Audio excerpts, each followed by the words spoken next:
সেতুর মাঝ বরাবর এসে আটকে যায় অটোরিকশা।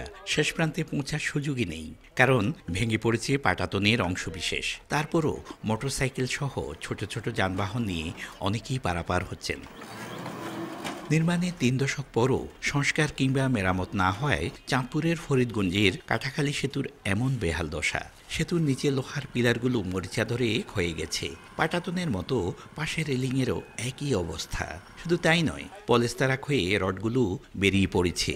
ফরিদগঞ্জ উপজেলা সদর এবং পাশের হাইমচরের সঙ্গে সহজ ও দ্রুত যোগাযোগের জন্য এই সেতুটি গুরুত্বপূর্ণ হওয়ায় চরম দুর্ভোগে কয়েক গ্রামের মানুষ।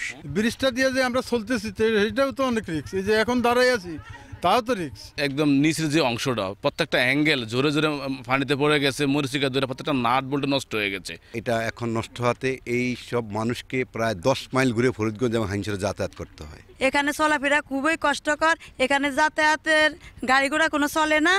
এদিকে অনেকটা একই অবস্থা জেলার আরও কয়েকটি সেতুর। স্থানীয় সরকার প্রকৌশল বিভাগের প্রকৌশলী বলছেন, নতুন সেতুর জন্য নকশা তৈরি করে প্রকল্প প্রস্তাবনা সংশ্লিষ্ট বিভাগে পাঠানো হয়েছে। সিসিবি প্রকল্পের আওতায় 75 মিটার ব্রিজের অলরেডি ডিজাইন হয়ে গেছে। আমরা এখন প্রাক্কলন প্রস্তুত করতেছি।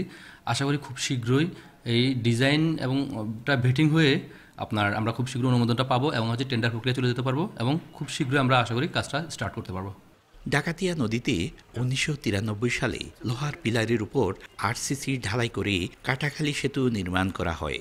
একই সময় শেখদি ও লোহাগড় এলাকায় আরেকটি আরসিসি সেতু নির্মিত হয়, যা এখন প্রায় ব্যবহার অনুপযোগী। ফারুক আহমদ, সময় সংবাদ, চাঁদপুর।